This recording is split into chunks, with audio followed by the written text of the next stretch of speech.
नमस्कार, दीपाज किचनमध्ये आज आपण दह्यापासून कढी बनवतोय। यामध्ये आज आपण एक सिक्रेट असा पदार्थ घालणार आहोत, त्यामुळे तुमची कढी अगदी अप्रतिम चवीची बनली जाते आणि ही कढी अजिबात फुटत नाही।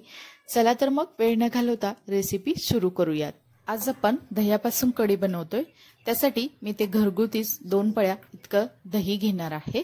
तर इथे बघू शकता दही आपलं अगदी घट्टसर आहे। आता आपण यामध्ये 1 पळी इतकं पाणी घालायचं आहे आणि हे झाकण लावून आपण मिक्सरला एकदा फिरवून घेऊयात।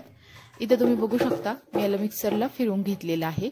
आता आपण हे एका मोठ्या दुसऱ्या बाउल मध्ये काढून घेऊयात। तर याची कन्सिस्टन्सी थोडीशी थिक आहे। त्यानंतर यामध्ये आपण 1 चमचा इतकं बेसनचं पीठ घालायचं आहे आणि विस्करच्या साहाय्याने याला यामध्ये चांगलं आपण फेटून घेऊयात। तर हे पीठ अगदी यामध्ये दह्यामध्ये व्यवस्थित असं मिक्स होईपर्यंत याला चांगलं फेटून घ्यायचं आहे। त्यानंतर इथे आपण यामध्ये अर्धा ग्लास इतकं पाणी घालूयात आणि परत एकदा त्याला चांगलं हलवून घेऊन हे चांगलं यामध्ये एकजीव असं आपण करून घेऊयात। तर तुम्ही ते बघू शकता मी साधारणतः 1-2 मिनिटे याला चांगलं हलवून घेतलेलं आहे, किंवा रवीने सुद्धा असं थोडंसं तुम्ही घुसळून घेतलं तरी सुद्धा चालू शकेल। त्यामुळे हे बेसन पीठ या दह्यामध्ये अगदी एकजीव असं मिक्स होईल। इथे तुम्हाला चमच्याच्या साहाय्याने दाखवते, अगदी एकजीव असं यामध्ये झालेलं आहे। आता आपण कढीसाठी लागणारं वाटण बनवूयात। त्यासाठी मी ते 15 ते 20 लसूण पाकळ्या, अर्धा इंच आल्याचे बारीक बारीक काप घेतलेले आहेत आणि 7 ते 8 हिरव्या मिरच्या घेतलेल्या आहेत। तिखट तुमच्या आवडीनुसार कमी जास्त करू शकता, पण झणझणीत कढी एकदम मस्तच लागते। हे मिक्सरला आपण बारीक करून घेतलेलं आहे। हे वाटण दुसऱ्या एका डिश मध्ये आपण काढून घेऊयात। आता इकडे मी गॅसवरती एक कढई गरम करायला ठेवली आहे। कढई हलकीशी गरम झाली की त्यामध्ये साधारणतः 4 चमचे इतकं तेल घालायचं आहे। तेल सुद्धा हलकसं गरम झालेलं आहे। त्यामध्ये आपण इथे अर्धा चमचा मोहरी, तसेच अर्धा चमचा आपण इथे जिरे घालायचे आहेत। तर जिरे आणि मोहरी अगदी व्यवस्थित अशी तडतडली गेलेली आहे। त्यामध्ये 7 ते 8 आपण इथे कढीपत्त्याची पानं, इथे सिक्रेट हा पदार्थ मी इथे घातलेला आहे की 2 ते 3 मी असे ड्राय किंवा वाळवलेले कोकम घातलेले आहेत। त्यामुळे कढीला अगदी मस्त अशी अप्रतिम अशी चव येते। त्यानंतर यामध्ये आपण तयार करून घेतलेलं वाटण घालायचं आहे आणि हे चांगलं आपण तेलामध्ये परतून घ्यायचं आहे। तुम्ही ते बघू शकता याला आपण तेलामध्ये अगदी व्यवस्थित असं परतलं गेलेलं आहे। त्यानंतर यामध्ये आपण अर्धा चमचा इतकी हळद पावडर घालायची आहे, तसेच इथे चवीनुसार मीठ घालायचं आहे आणि त्याला परत एकदा व्यवस्थित असं आपण तेलामध्ये मिक्स करूयात।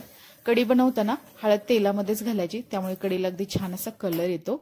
आणि इथे आपण हे बनवून घेतलेलं दही किंवा दह्याचं जे आपण ताक बनवलेलं आहे ते इथं घालायचं आहे आणि त्याला चांगलं असं व्यवस्थित मिक्स करून घेऊयात। इथे तुम्ही बघू शकता याची कन्सिस्टन्सी थोडीशी थिक आहे, त्यामुळे आपण यामध्ये अजून 1 ग्लास इतकं पाणी घातलेलं आहे। आता त्याला थोडंसं आपण असं हलवून घेऊयात।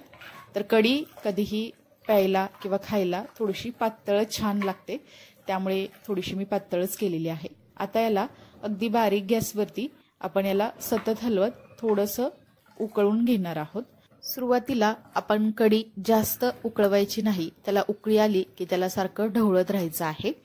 तर इथे बघू शकता आपली अजिबात न फुटणारी ही कढी बनली जाते। इथे बघू शकता थोडंसं याला उकळी यायला सुरुवात झालेली आहे, लगेच मी याला असं हलवलेलं आहे। तर त्यामुळे आपली कढी अजिबात फुटत नाही।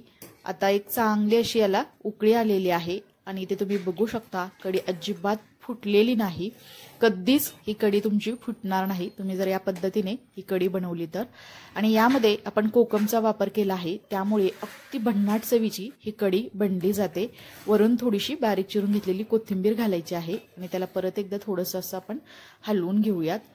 इथे आपली अगदी झणझणीत अशी हिरव्या मिरचीची मस्त कढी बनवून तयार आहे। ही कढी तुम्ही भातासोबत किंवा भाकरीसोबत सुद्धा कुस्करून खाऊ शकता। तर इथे बघू शकता अगदी मस्त असा याला कलर आलेला आहे आणि एकदम मस्त गरमागरम आपली इथे कढी सुद्धा तयार आहे। ही रेसिपी तुम्हाला कशी वाटली हे मला नक्की कमेंट्समध्ये सांगा। रेसिपी आवडली असेल तर न विसरता दीपाज किचन या यूट्यूब चॅनलला लाईक, शेअर आणि सबस्क्राईब करा आणि शेजारील बेल आयकॉनवरती क्लिक सुद्धा करा, कारण तुम्हाला अशा छान छान साध्या सोप्या झटपट होणाऱ्या रेसिपी पाहायला मिळतील। चला तर मग नंतर भेटूया आपण अशाच एका छान अशा रेसिपी सोबत।